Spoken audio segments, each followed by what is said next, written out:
প্রতিদিনে আমার সকালটা ঠিক এইভাবেই শুরু হয়, একটা সেই যুদ্ধ নিয়ে। মানে ঘুম থেকে উঠে একদমই ব্রাশ করতে চায় না। এই ঠান্ডার দিন পড়েছে আরও, মানে ব্রাশ করা নিয়ে একটা ঝামেলা শুরু হয়ে যায় আমাদের বাড়িতে। গুড মর্নিং সবাইকে, সবাই কেমন আছো? আশা করি সবাই খুব ভালো আছো, সুস্থ আছো। আমার আরও একটা নতুন ব্লগে তোমাদের অনেক অনেক স্বাগত জানাই। তো আজকে সকাল সকাল রেডি হয়ে নিয়েছি, কাজকর্ম করে দেখতে পাচ্ছ, রেডি হয়ে বেরাচ্ছিলাম। তো আমার মানে কদিন তো মাকে নিয়ে ভুগলাম, দেখতে পেলে যাওয়া আসা, হসপিটাল যাওয়া আসা। এবার শাশুড়ি মা অসুস্থ হয়ে গেছে, তো একটা টেস্ট করতে দেওয়া ছিল, যেখানে ডাক্তার দেখাই সেখানে একটা টেস্ট করতে যাওয়া ছিল। ওই টেস্টটা করার জন্য মানে এখানে শহরে আসছে, তো এবার আমাকে যাওয়ার কথা বললো। তো আমি রেডি হয়ে নিয়েছি দেখো, কিন্তু এখন তোজোর বাবা বলছে যে মারা টেস্ট ওখানে চলে গেছে। আমার একটু লেট হয়ে গেছে, তো বললো যে ওখানে টেস্টের ওখানে চলে গেছে, তো এখন টেস্ট করতে শুরু করে দিয়েছে। তো আমার যেতে যেতে আধা ঘন্টা। তো বললো থাক, যখন ওখানে সব কিছু হয়ে গেছে তো তুমি আর যেয়ে কী করবা, মা আর বাবা আছে, তো মা বাবা টেস্ট করিয়ে নিয়ে একবারে চলে আসবে। আর যদি কোনো দরকার পড়ে তো আমাকে ফোন করবে। তো এখন মানে ড্রেসটা খুলবো না, যদি ফোন করে আবার দৌড়াতে হবে। তো বাকি কাজগুলো আছে সেগুলো সেরে নিই। একটু ভাত বসালাম, ওইদিকে তোজোর পাপা খেয়ে যাবে, যার জন্য একটু ভাত বসালাম। তো এখন ড্রেসটা আর চেঞ্জ করবো না, এখন একটু বসে থাকি, যদি ফোন করে। আর যদি চলে আসে তাহলে আর তো যেতেই হলো না। তো মানে কয়দিন তো মাকে নিয়ে সেই যাওয়া আসা, আবার যদি এরকম মানে শাশুড়ি মায়ের সাথে হয়ে যায় তাহলে খুব অসুবিধা হয়ে যাবে। মানে শরীরটা কয়েকদিন ধরে খুব খারাপ হয়ে গেছে। তো যাই হোক, মানে যাতে ভালো থাকে এটাই।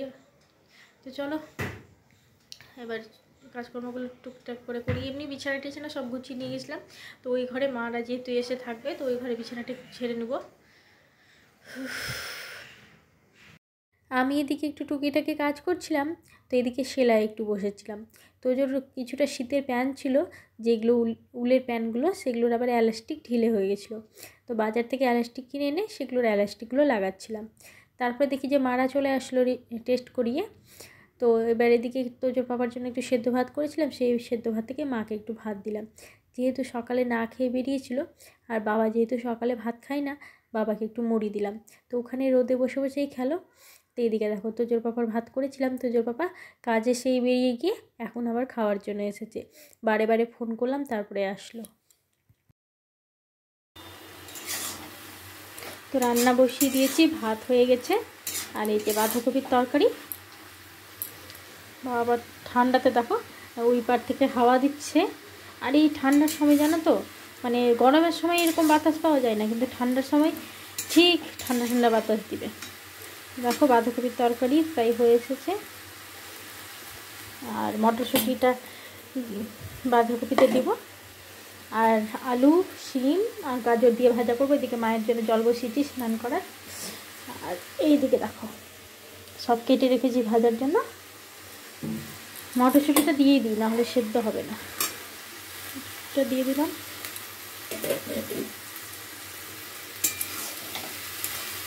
চলো এটাকে ঢেকে ঢেকে ভাজতে হবে।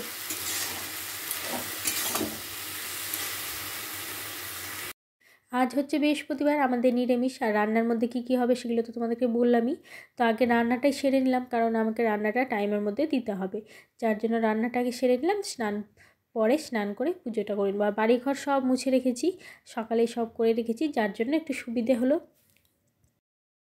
স্নান করে চলে এলাম পুজোর দিকে। তো এখন প্রায় ওই 1টা থেকে 1টার মতন বাজে। তো আমার পুজো করতে বেশ 15 মিনিটের মধ্যে পুজো হয়ে যাবে, তারপরে খাবার দিয়ে দেবো। আর যদি আমি স্নান করে পুজো করে তারপরে রান্নাটা বসাতাম, বেশ অনেকটা দেরি হয়ে যেত। কারণ সকাল থেকে আমার কাজগুলো একটু লেট করে হয়েছে, কারণ শহরে যাওয়ার ছিল, মানে ডাক্তারের ওখানে যাওয়ার কথা ছিল। তো তার জন্য একটু কাজগুলো লেট হয়ে গেছে। মানে রেডি হয়ে বসে থাকলাম, তারপরে তোজোর পাপা ফোন করে বললো যে তোমাকে যেতে হবে না। তো ওই জন্য একটু লেট হয়ে গেছে। তো আগে রান্নাটা তো ফটাফট করে নিয়ে তারপরে চলে এসেছি পুজোর দিকে।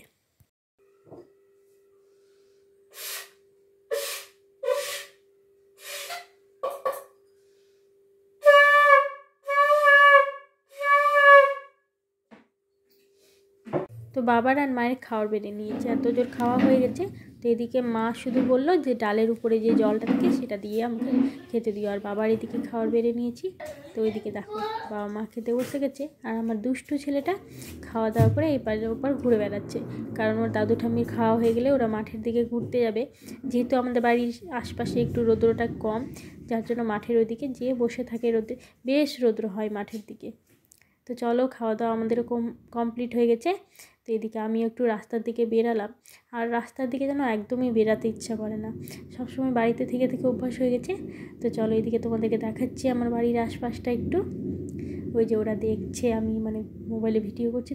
তো মাঠের দিকেও রৌদ্র বেশ পড়ে গেছে, বিকাল হয়ে এসেছে। তো এই যে দেখো রোদ প্রায় চলেই গেছে, বিকাল হয়ে এসেছে তাই।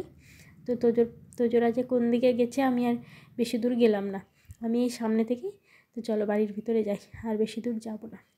ওদেরকে খুঁজতে গেলে এখনও ওরা কোন দিকে বসে আছে না আছে। তো চলো, এমনিতেও আমি খুব কমই বাইরের দিকে বেরাই, দরকার না ছাড়া বাইরে যাই না আমি। আজ যেহেতু জামা কাপড় কাচিনি, তাই জন্য আজ জামা কাপড় ছিল না, কয়েকটা ছিল আগের দিনে, যেগুলো আগের দিনে শুকায়নি সেই জামা কাপড়গুলো ছিল, সেগুলো আলনাতে গুছিয়ে নিলাম। আর চুলের অবস্থা আমার একদমই খারাপ হয়ে গেছে, কারণ কয়েকদিন হাসপাতাল দৌড়াদৌড়ি করার জন্য চুলটা আমার একদম 12টা বেজে গেছে। কারণ ওখান থেকে আসতে হতো প্রায় 9টা বেজে, তো সারাদিন ওখানে থাকতাম, সকালে গিয়ে আসতাম রাত্রি 9টা 10টায়। তো ওখান থেকে এসে ওই একটুখানি গরম জল করে চুলের গায়ের মধ্যে ঢেলে নিতাম। তো বেশ ভালো করে স্নান করা হয়নি, যার জন্য চুলের অবস্থা আমি একদমই খারাপ হয়ে গেছে। এদিকে আমি চুল বেনি করছি, তো ওদিকে মা বলছে আমরা চুলটা একটু বেঁধে দাও। আর মায়ের শরীরটা না ইদানিং একদমই খারাপ হয়ে গেছে, মাথাতে ঝোঁক দিচ্ছে প্রেশারের জন্য। তো ভাবলাম যে মা তো পারবে না একা একা, তো আমি একটু বেঁধে দিই চুলটা।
তাড়াতাড়ি করে সন্ধেবাতিটা দিয়ে দিই। ওইদিকে সিরিয়ালের জন্য মা আবার বসে আছে, কারণ সন্ধে দেওয়ার সময় টিভি তো চালানো যাবে না, যার জন্য মা আবার তাড়াতাড়ি করছে।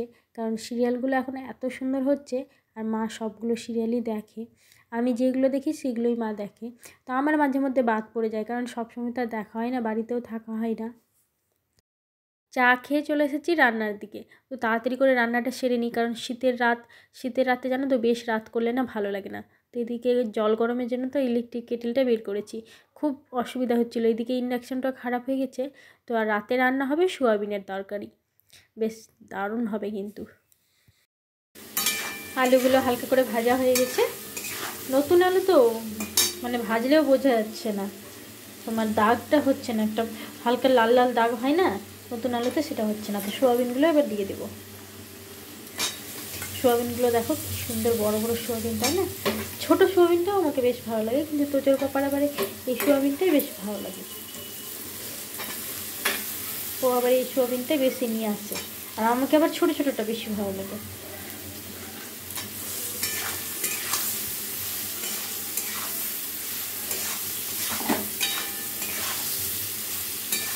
সোয়াবিন দিয়ে হালকা করে এবার ভেজে দেবো, একদম লাল লাল যাতে হয় সোয়াবিনগুলো সেইভাবে ভেজে নেবো, তাই জন্যে আলুটা না বেশি করে ভাজেনি, যে একসাথে এবার ভালো করে সবগুলো ভেজে নেবো।